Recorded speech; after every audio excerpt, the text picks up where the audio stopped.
Assalamualaikum warahmatullahi wabarakatuh. Perkenalkan, nama saya Windy Arila Ramadhani dengan NIM 2310942016 dari Prodi Teknik Lingkungan Fakultas Teknik Universitas Andalas.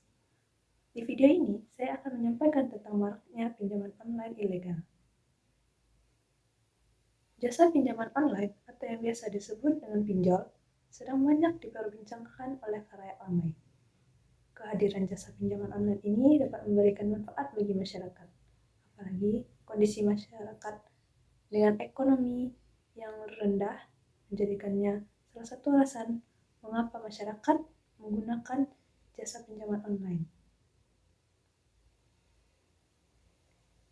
Namun, para oknum-oknum memanfaatkan momen ini untuk mendapatkan keuntungan sebesar-besarnya. Maka dari itu, masyarakat harus lebih waspada dan berhati-hati, siapa tahu mereka bisa terjerumus masuk perangkap para oknum-oknum tidak bertanggung jawab.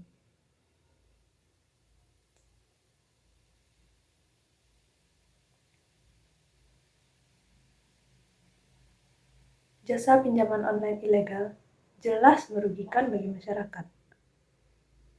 Jasa pinjol menggunakan berbagai macam modus yang dapat menjerat masyarakat agar para masyarakat menggunakan pinjaman ilegal tersebut.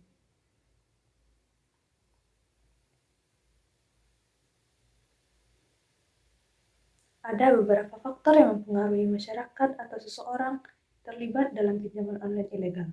Yang pertama, lemahnya sistem regulasi terhadap fintech. Apa itu fintech?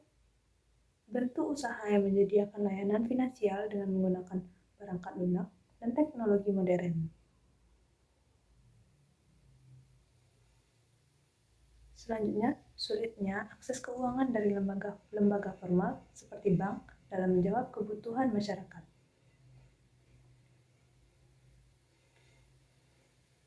Literasi keuangan yang rendah menyebabkan individu maupun rumah tangga meminjam secara berlebihan dan cenderung memberi dengan biaya yang lebih tinggi.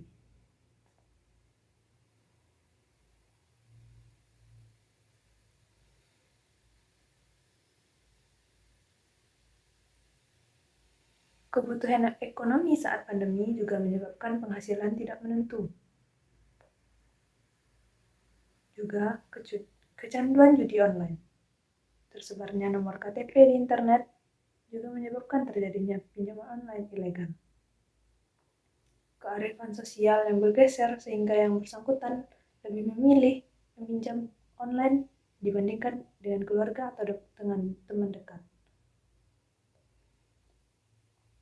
Akibat dari pinjaman online ilegal adalah menyebabkan pertumbuhan utang rumah tangga di Indonesia dan melahirkan perilaku konsumtif.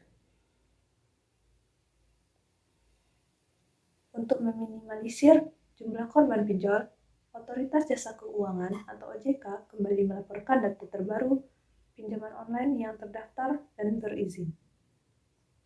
Agar pinjaman tidak lantas menjadi petaka, perlu diperhatikan hal-hal sebagai berikut. Yang pertama, tentukan tujuan keuanganmu, entah itu untuk konsumtif atau produktif. Yang kedua, rasio uang yang dipinjam tidak melebihi 30% dari pendapatan atau gaji bulanan.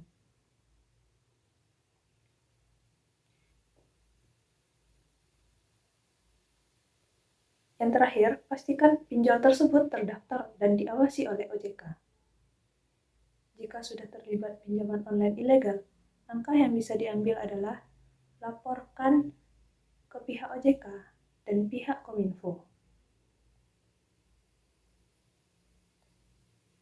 Saya berharap dengan kerjasama masyarakat, pihak OJK, dan pemerintah, kita dapat memberantas oknum-oknum jasa pinjaman online ilegal yang meresahkan. Sekian dari saya.